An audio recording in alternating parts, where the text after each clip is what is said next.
사랑하는 성도 여러분, 여러분은 지금 누구와 동행하며 사십니까? 우리의 삶을 가만히 살펴보면 우리는 매일 누군가와 동행하며 살아간다고 생각합니다. 이를테면 어떤 사람은 돈을 바라보고 돈과 동행할 때도 있죠. 어떤 때는 어떤 특정한 사람을 의지하고 그 사람과 동행할 때가 있고요. 권력자들은 더 큰 권력을 얻기를 원하면서 더 높은 권력자와 동행하기를 원합니다. 그래서 항상 높은 권력자들 옆에서 사진 찍히기를 원하죠. 때때로 우리의 삶이 녹록지 못해가지고 염려와 걱정을 나의 동행자로 삼을 때도 있습니다. 사람은 누구든지 눈에 보이고 세상 기준으로 확실하고 그리고 나의 모든 부족한 부분을 채워줄 어떤 대상을 동행자로 삼는단 말입니다. 그거 붙들고 살면 잘 살고 행복하다고 생각하는 거예요. 그래서 앞에 말씀드린 것처럼 그 동행자가 어떤 때는 돈이 될 수도 있고 어떤 때는 권력자가 될 수도 있고 어떤 때는 어떤 특정한 사람이 될 수도 있고 어떤 때는 염려와 걱정이 나의 동행자가 되기도 합니다. 그런데 성경을 보면 성경은 시종 1관 복 있는 인생은 하나님과 동행하는 인생, 하나님 바라보고 예배하는 인생이라고 분명하게 말하고 있습니다. 믿으십니까? 여러분 하나님과 동행하는 인생, 하나님을 바라보고 예배하는 인생 되시기를 간절히 축원합니다. 자, 오늘 말씀의 주제는 하나님을 바라보라, 주만 바라볼지라. 오늘 제목이 뭐죠? 주만 바라볼지라. 하나님을 바라보는 인생이 복된 인생이다. 이 말씀이 오늘 말씀의 주제가 될 것입니다. 오늘 시편은 다윗이 어떻게 하나님과 동행하는지를 잘 보여주는 시편이라고 생각합니다. 오늘 시편은 이 다윗의 특수한 상황과 매우 깊은 관련을 맺고 있는데요. 대부분의 주석가들은 오늘 시편을 다윗이 자기 아들 압살롬에게 쫓길 때 지은 시로 추정합니다. 그래서 참으로 안타까운 현실 가운데서 나온 시가 오늘 시편이에요. 여러분 인생무상이라는 말을 아시죠? 인생무상. 자, 이 말은 불교적인 용어인데 이 뜻이 어떤 뜻을 가지고 있느냐 하면은 인생은 유한하고 항상 똑같지 않고 생각하지 못하는 방향으로 이게 방향이 바뀔 때가 많다는 거예요. 그래서 인생은 참으로 덧없다. 이런 뜻을 가지고 있는 말이 인생무상이라는 말입니다. 이것을 불교에서는 공이라고 합니다. 공공자 공. 이 공이라는 말이 어떤 뜻을 가지고 있느냐 하면은 인도 산스크리트 말로 부풀다라는 뜻을 가지고 있어요. 부풀어 있다. 예를 들면 우리 여러분 공갈빵 아시죠? 공갈빵 알아요? 몰라요? 예, 공갈빵을 보면 공과 똑같아요. 보시면 밖으로 볼 때는 겉으로 볼 때는 아주 크게 보이는데 탁 뜯어보면 속이 비어있죠. 그 상태가 공이에요. 공.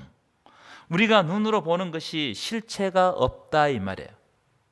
그러니까 그럴듯해 보이는데 실제로 가서 딱 보면 없는 거예요. 오늘 본문도 그런 비슷한 대목이 등장해요. 자, 3절 한번 보실까요? 3절입니다. 한번 함께 읽겠습니다. 시작. 넘어지는 담과 흔들리는 울타리 같이 사람을 죽이려고 너희가 일제히 공격하기를 언제까지 하려느냐. 다윗은 자기 자신을 어떻게 규정했느냐 하면은 나는 넘어지는 담이다. 흔들리는 울타리다. 이렇게 자기 자신의 삶을 규정하고 있어요. 여러분, 넘어지는 담, 흔들리는 울타리라는 말은 인생이 그만큼 연약하고 더덥고 허무하다 이런 뜻입니다. 여러분 한번 가만히 생각해 보십시오. 다윗은 우리가 잘 알다시피 자신의 장인 사울이 자기를 죽이려고 달려들어서 오랫동안 도망다녔어요. 오랫동안. 그래서 겨우 왕이 되었습니다. 여러분 그렇게 고생해가지고 왕이 되었으면 인생이 좀 펴야 되지 않겠어요? 그런데 이번에는 왕이 되고 난 다음에는 자기 아들이 자기를 죽이려고 칼을 빼든 겁니다. 여러분 이런 장면을 보면 인생무상, 인생 보니까 비어 있는 거예요. 무슨 말입니까? 다윗의 삶이 왕이니까 사람들이 보기에는 그럴듯해 보이지만 실제로 속사를 보니까 그렇지 않더라. 오히려 인생이 연약하고 허무하고 뭐 보잘것없더라. 조금만 힘을 줘서 밀어버리면 넘어질 수밖에 없는 존재가 인생이라는 거예요. 그래서 자기 자신을 넘어지는 다음 흔들리는 울타리, 우리의 삶이 흔들흔들 한다는 거예요. 우리의 삶을 여러분 자세히 보십시오. 날마다 흔들려요. 날마다 흔들려요. 사무엘하에 보시면 압살롬의 배반 장면이 나오거든요. 15장부터 18장까지 압살롬의 배반 장면이 기록되어 있는데 사무엘하 15장 6절에 이런 표현이 있어요. 제가 읽어드릴게요. 압살롬의 행함이 이와 같아서 압살롬이 이스라엘 사람들의 마음을 훔치니라. 이게 무슨 말씀이냐면 백성들이 원래 다윗을 존경했어요. 그래서 다윗을 존경하고 다윗에게 재판받기 위해서 가다가, 그런데 압살롬이 그걸 보고 있다가 중간에서 이 재판을 가로채 가지고 자기가 대신 재판을 해주고 억울함을 다 풀어줘 버렸어요. 다윗에게 가는 사람들을 다 가로채워 온 겁니다. 그러니까 백성들의 마음이 순식간에 압살롬에게로 향해 버린 거예요. 여러분, 이 민심은 순식간에 돌변합니다. 민심이요, 영원하지 않아요. 갑작스럽게 변하는 겁니다. 그래서 성경은 압살롬이 백성들의 마음을 훔쳤다고 표현해요. 백성들의 마음을 훔쳐버렸어요.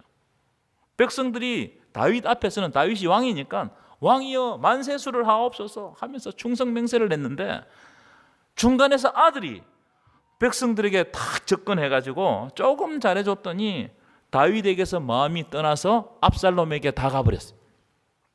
여러분, 권력은요, 세상 권력은요, 흔들리는 것을 못 봅니다.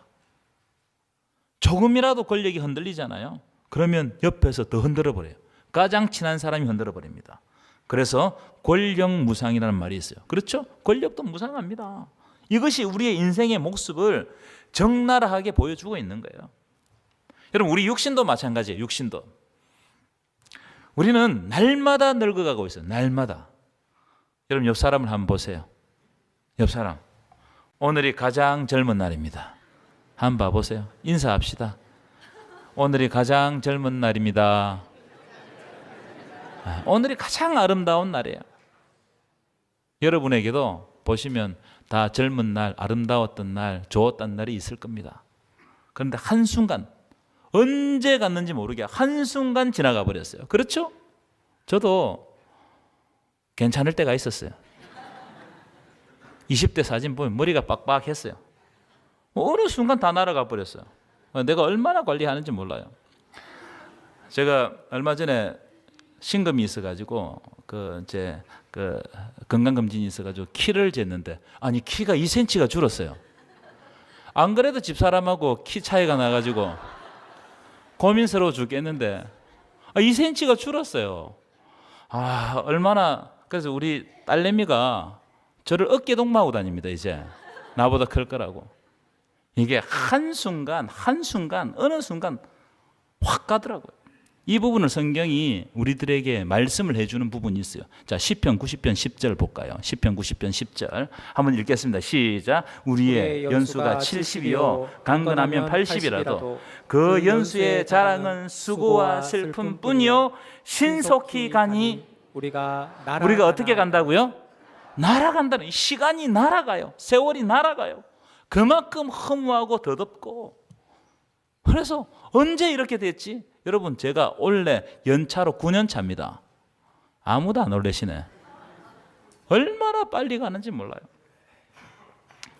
우리의 몸도 날마다 후퇴합니다. 옛날에 저희 어머니께서 몸살을 크게 앓으셨어요. 끙끙 앓으셨어요. 그래 왜 아프냐고 물었더니 내성 발톱 있죠. 내성 발톱. 발톱이 살을 파고드는 겁니다. 여러분, 이게 걸리면 진짜 아픕니다. 고름이 생기고 막 너무너무 아파요. 그래서 내성 발톱 때문에 이게 몸살을 일으킨 겁니다. 여러분, 신체의 끝부분, 이 발톱만 살을 조금 파고 들어가도 이렇게 고통스러운 것이 인생이다. 인생이 연약해요. 몸의 작은 부분이 아리고 아프기 시작하면 걷잡을 수가 없다. 저도요, 이걸 우리 어머니께 그대로 물려받아가지고 내성 발톱이 생겨 우리 안장놈이 해가지고 2번이나 발톱을 잘라냈어요.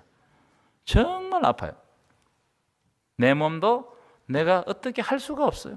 내가 아무리 잘 관리해도 되느냐? 그게 안 된단 말이에요. 내 속에서, 내 몸 속에서 일어나고 있는 일을 내가 어떻게 알아요?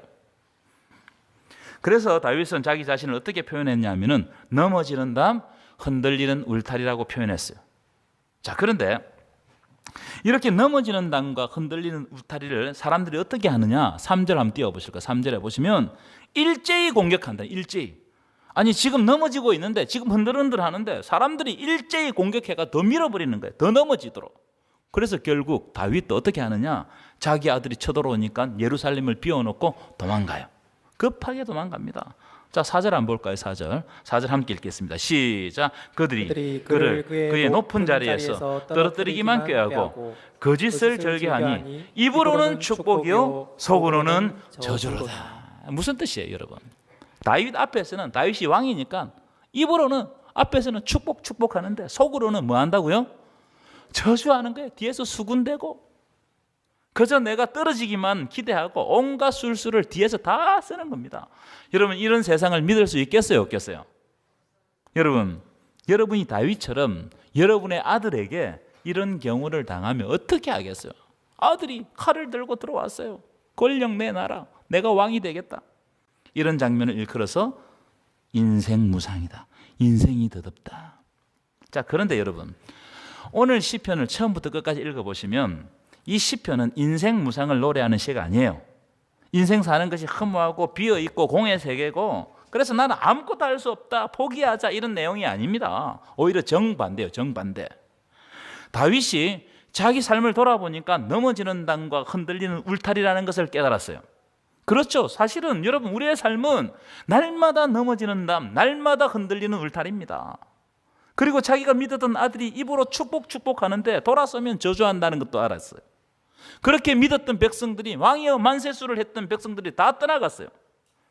그리고 자기의 왕권이 조금 흔들리니까 벌떼같이 달려들어서 자기를 배신하고 자신의 왕권을 흔든다는 사실도 알았어요. 이게 별것 아니단 말이에요. 자, 그런데 그런 위기 가운데 다윗은 하나님 앞에서 어떻게 고백하느냐, 이걸 우리가 자세히 봐야 돼요. 그런 위기가 있죠. 사람들에게 다 그런 위기가 있어요. 그 위기 가운데 다윗이 고백하는 건 뭐냐? 그 고백이 저와 여러분의 고백이 되시기를 간절히 축원합니다. 자, 1절, 2절을 읽으실 텐데 1절, 2절은 오늘 우리가 읽었던 본문이고 주제 구절입니다. 먼저 1절을 함께 읽겠습니다. 우리 큰 소리를 읽겠습니다. 시작. 나의 영혼이 잠잠히 하나님만 바라며 나의 구원이 그에게서 나오는도다. 아멘이십니까? 자, 1절 보면 중요한 단어들이 나옵니다. 잠잠이라는, 잠잠이. 이 잠잠하다는 말은 고요하다, 침묵 가운데, 이런 뜻입니다. 여러분, 우리의 삶이 때때로 시끄럽죠. 소란스럽죠.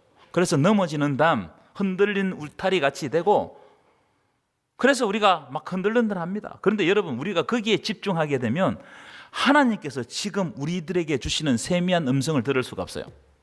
우리의 삶이 소란스러워지면 하나님의 말씀이 뒷전으로 여기게 됩니다. 왜냐하면 내 앞에 있는 문제를 너무 크게 직시하기 때문에 그 문제에 우리가 집중하게 되면 하나님의 말씀이 안 들린다는 거예요. 자, 그런 의미를 가지고 오늘 시편을 보면 다윗은 정말 하나님과 동행하는 사람이라는 것을 알 수가 있어요.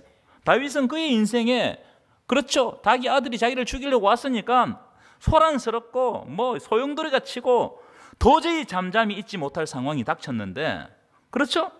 그때 다윗이 뭘 하느냐? 오히려 잠잠히 침묵 가운데 오직 하나님을 바라보았다는 거예요. 여러분, 이렇게 할 수 있겠어요? 이 놀라운 일 아닙니까? 이것은 하나님과 동행했기 때문에 가능한 일이에요. 하나님과 동행. 1절에 보십시오. 1절 다시 보시면 바람이여라는 단어는 바람이여. 이 말은 2절 보시면 오직이라는 단어와 똑같은 단어에서 유래했어요.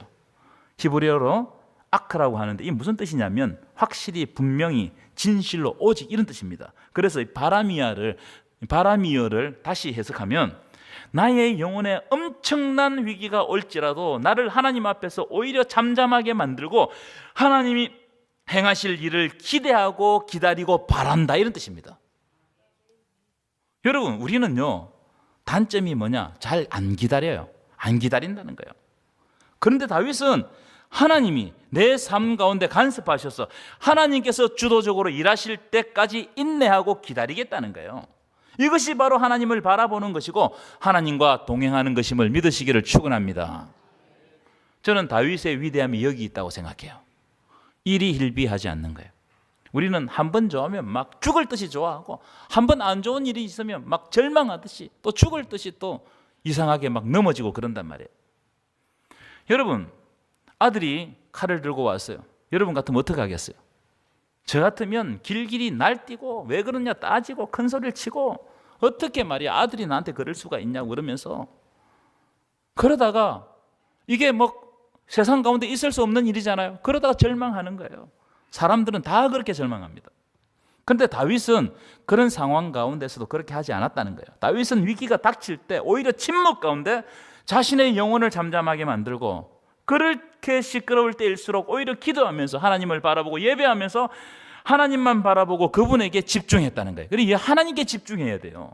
이렇게 할 때 하나님의 일하심이 다윗의 삶 가운데 선명하게 보이는 거예요. 하나님을 바라볼 때 하나님께서 내 삶 가운데 일하신 그 일하심이 선명하게 보이는 겁니다. 내가 길길이 날뛰고 큰 소리치고 막 흥분하고 이러면 하나님께서 내 삶 가운데 일하시는 장면들이 안 보입니다. 발견할 수가 없다 이 말이에요. 그럼 왜 다윗은 위기의 순간에 길길이 날뛰지 않고 오히려 내 영혼을 잠잠하게 하고 하나님만 바라보았을까요? 2절입니다. 2절. 해답이 2절에 있어요. 자, 2절 한번 읽어볼까요? 함께 읽겠습니다. 시작. 오직 그만이 나의 반석이시요 나의 구원이시요 나의 요새시니 내가 크게 흔들리지 아니하리로다. 아멘이십니까?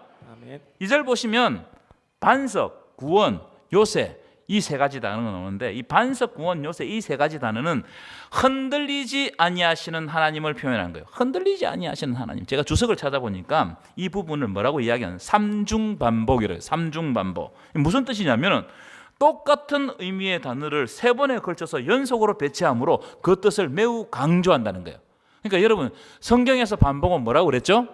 강조다, 강조. 지금 강조하고 있는 거예요. 무슨 말이냐면 하나님이 반석이시고 하나님이 구원이시며 하나님이 요새시다는 말은 하나님은 절대로 흔들리지 아니하시는 분이다. 이걸 강조하는 말이에요. 여러분, 하나님은 흔들리지 않는 분임을 믿으시기를 축원합니다. 우리는 흔들려요. 우리의 삶은 흔들려요. 그러나 하나님은 흔들리지 않는다. 하나님이 흔들리지 않는다는 사실을 믿으십니까? 몇 년 전에 이 포항과 경주에 지진이 있었죠. 그죠? 지진이 있었습니다. 그래서 여러분 지진이 일어나고 난 다음에 땅이 흔들렸죠. 몇 초 동안 흔들렸겠어요? 몇 초? 우린 지진이 일어나면 막 하루 종일 막 흔들흔들 한다고 생각하는데 그렇지 않습니다. 제가 찾아보니까 6초, 5초에서 6초 흔들렸대요. 흔들리지 않다고 생각했던 땅이 한 6초 정도 흔들려 버리니까 포항과 경주에 사는 사람들이 삶 전체가 흔들렸다고 그래요. 존재가 흔들려, 존재가. 이것 때문에 터전이 무너지고 교회에도 어떤 교회는 금이 갔어요. 금이 가고 집들도 무너지고 막 난리가 났습니다. 뿐만 아니고 어떤 사람은요 정신적으로 큰 충격을 받아가지고 우울증, 공황장애, 심리적인 충격에 빠졌다는 겁니다. 흔들리지 않는다고 생각했던 땅이 한 6초 정도 흔들려 버리니까 어마어마한 충격을 받았어요. 여러분이 사는 아파트가 매일 한 6초 정도 흔들린다고 생각해 보십시오. 어떻게 여러분 그거 살 수 있겠어요? 살 수 있어요, 없어요? 살 사람 살아보세요. 어떻게 되는지. 저희 장모님이 경주에 사시는데 지진이 나니까 구청에 사시거든요. 어떻게 할 수가 없더래. 그래가지고 소파를 붙잡고 울었다는 거예요. 너무 겁이 나가지고 움직일 수가 없더라. 이거 어떻게 무너져버리면 어떻게 하나. 멘붕에 걸리는 거예요. 그래서 경주, 포항, 집값 그때 다 떨어졌습니다. 지금은 올라갔는지 모르지만 흔들리지 말아야 한다고 생각했던 것이 흔들려 버리니까 살 수가 없다. 이게 충격을 받는단 말이에요. 충격을 받는다. 다윗도 마찬가지였어요. 자, 사무엘하 15장 30절 제가 읽어드리겠습니다. 다윗이 갈람산 길로 올라갈 때에 그의 머리를 가리고 맨발로 울며 가고 그와 함께 가는 모든 백성들도 각각 자기의 머리를 가리고 울며 올라가니라. 배신하지 않는다고 내 믿었던 아들이 칼을 들고 달려오니까 여러분 얼마나 큰 충격이겠어요. 그래서 너무 부끄러우니까 수건으로 얼굴을 가리는 거예요. 맨발로 피신하는 거예요. 얼마나 급했으면. 여러분 수건으로 얼굴을 가렸다는 것은 수치를 표현해요. 수치를. 맨발로 나왔다는 말은 이 일이 자기 죄로 말미암았다는 것을 인정하는 겁니다. 내가 죄가 많았어. 내가 이렇게 되었다. 누구를 탓하겠냐. 이 부끄러운 일이다. 부끄러운 일이다.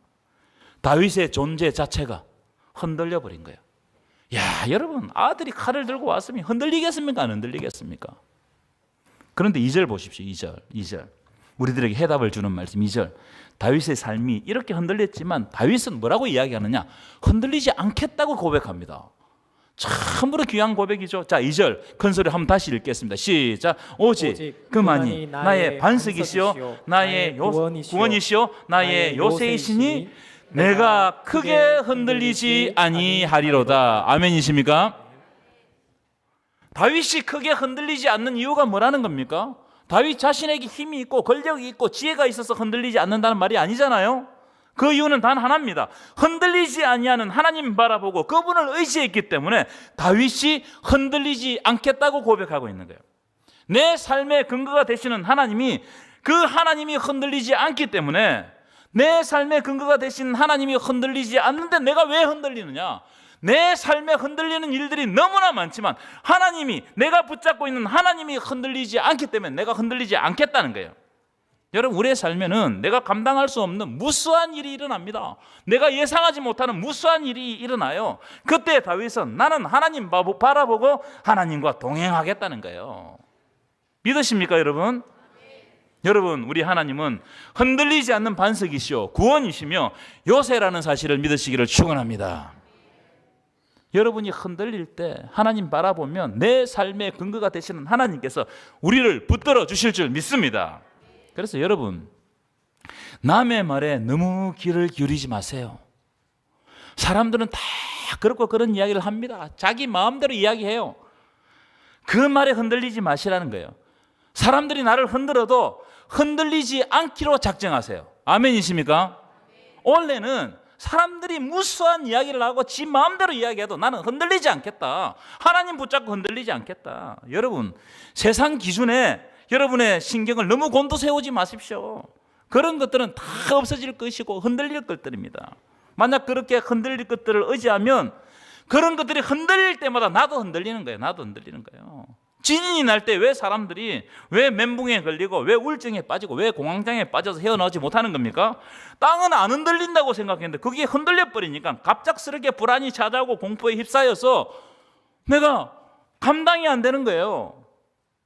여러분, 만약 흔들리는 세상 것들을 붙잡고 있으면 그것이 흔들릴 때마다 우리는 불안하고 공포에 빠지고 멘붕에 걸려서 헤어나지 못하게 된다 이 말이에요.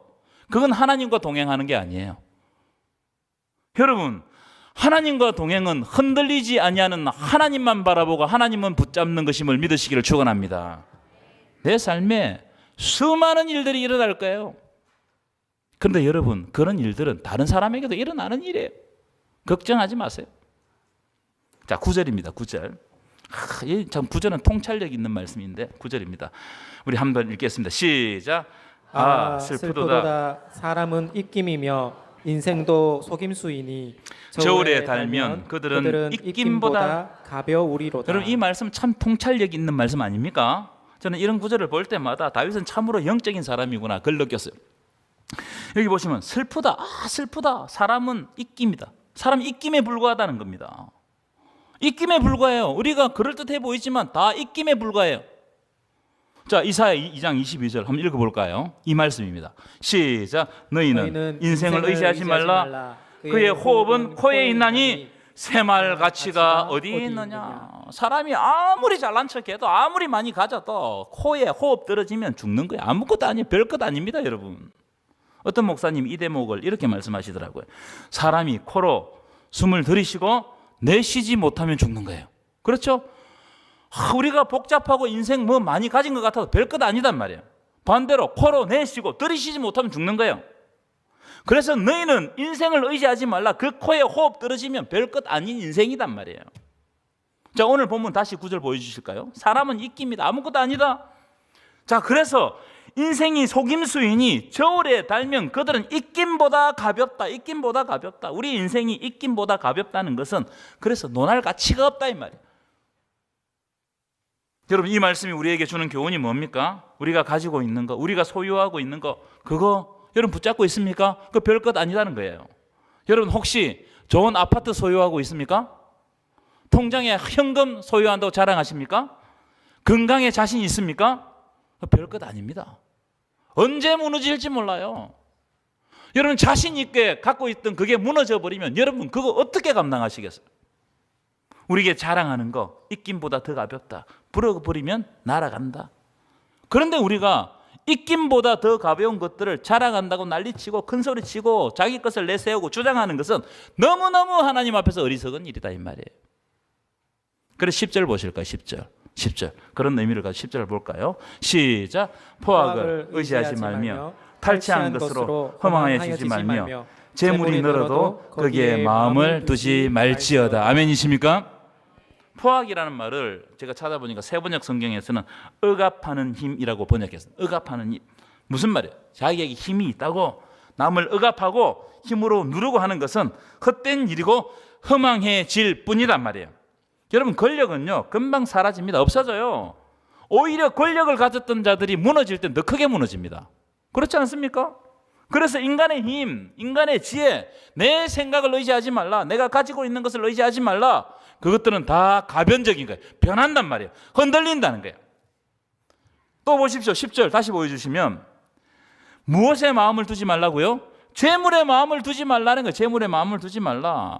여러분 우리의 삶을 얼핏 보기에는 재물과 돈이 인생에 있어서는 가장 중요한 요소처럼 보이잖아요. 사실도 그래요. 근데 여러분 재물도 영원하지 않습니다. 사라집니다. 여러분 죽을 때 그거 갖고 가는 게 하나도 없어요. 그래서 재물에 마음을 두지 말라. 재물에 마음을 두고 있다가 낭패 본 사람들이 한두 사람이 아닙니다. 여러분 이런 것들은 다 입김보다 가벼운 것들이다. 이걸 기억하시라. 입김보다 가볍다. 여러분 입김보다 가벼운 것들을 의지하고 그런 것에 관심을 두면 입김 사라지듯이 없어지는 거예요. 믿으시기를 축원합니다. 그래서 다윗이 뭐라고 이야기하느냐? 극복할 수 없는 엄청난 일이 나에게 닥치고 도저히 이해할 수 없는 일들이 나에게 닥쳐와도 절망의 일들이 있어도 다윗은 그럴 때일수록 자기 영혼에게 뭐라고? 잠잠하게 만들고 자기 영혼을 잠잠하게 만들고 다른 것에 눈을 돌리지 않고 하나님 바라보고 하나님과 동행하고 흔들리지 않는 그분의 말씀에 집중하겠다는 거예요. 여러분, 여러분에게도 이런 믿음이 있기를 간절히 축원합니다. 제가 예전에 보여드렸던 그림인데 다시 한번 보여드리고 오늘 말씀을 맺고자 합니다. 이분은 누구냐면은 영국의 화가이자 왕립 아카데미 회원인 브린튼 리비에르라는 화가입니다. 이분이 유명한 그림을 그렸는데 사자굴에 들어간 그 다니엘을 그린 그림입니다. 아주 유명한 그림이에요. 왼쪽 그림 제목이 뭐냐면 사자굴 속 다니엘이라는 겁니다. 사자굴 속. 다리오 왕이 다니엘을 모함하는 신하들의 말을 듣고 다니엘을 사자굴에 집어넣어 버렸잖아요. 그러면 죽을 줄 알았어요. 그런데 보니까 다니엘이 나의 반석, 나의 구원, 나의 요새 되시는 하나님을 잠잠히 바라보고 하나님과 깊은 관계를 맺고 동행했을 때 그 굶주린 사자들에게 잡아먹힌 것이 아니고 오히려 그 굶주린 사자들을 통치하는, 다스리는 놀라운 일이 일어났다는 거예요. 여러분에게도 이런 일이 일어나기를 간절히 축원합니다. 내가 잡아먹힌다고 생각했는데 그게 아니에요. 내가 하나님과 동행하면 그 모든 것들이 잠잠하는 거예요. 풍랑이 일어나도 그리스도께서 일어나서 잠잠하라 하면 잠잠해지는 거예요. 믿으십니까? 두 번째 그림은 그림 제목이 왕의 부름에 대답하는 다니엘입니다. 왕의 부름에. 여러분 보시는 오른쪽 그림인데 이 다리오 왕이 이제 다니엘을 사자굴에 집어넣었어요. 그래서 걱정이 되었어요. 그래서 다니엘을 찾아갑니다. 다니엘이 죽었는지 살았는지 그걸 알기 위해서 이렇게 질문합니다. 어떻게? 큰 소리로 살아계시는 하나님의 종 다니엘아, 네가 항상 섬기는 이 하나님이 사자들에게서 능히 너를 구원하셨느냐? 이렇게 물었어요. 그때 다니엘이 다리오 왕에게 이렇게 대답합니다. 나의 하나님이 이미 그의 천사를 보내어 사자들의 입을 봉하셨으므로 사자들이 나를 상해하지 못하였나이다. 이렇게 대답하는 장면을 그린 그림이 바로 저 그림입니다. 아무리 큰 위기가 닥쳐도 다니엘이 평안한 거예요. 그 마음에 평강이 있는 거예요. 여러분, 마음에 평강이 있으면 승리한 거예요. 믿으십니까? 그럼 올 한 해 하나님과 동행하면서 마음의 평강을 달라고 기도하시기를 축원합니다. 여러분, 우리의 삶에는요 수많은 사자굴들이 이미 지나갔고 또 더 다가옵니다. 사자굴들이 너무 많아요.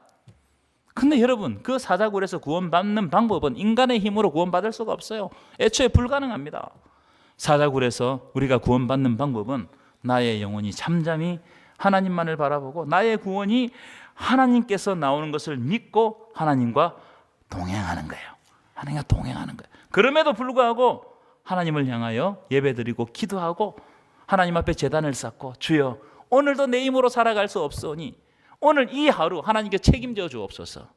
올 한 해 나에게 어떤 일이 벌어질지 모르나 하나님 앞에 내 인생을 맡겨드리오니 하나님께서 나를 붙들고 인도하여 주옵소서. 여러분, 어려움이 올수록 고난이 올수록 이해되지 않는 일이 닥칠수록 더욱 잠잠히 하나님을 바라보시기를 축원합니다. 그러면 흔들리지 않는 은혜로 하나님께서 우리를 지켜주실 줄 믿습니다. 그래서 올 한 해 다윗과 같이 다니엘 같이 하나님 바라보고 하나님과 동행하는 한 해가 되시기를 간절히 축원합니다.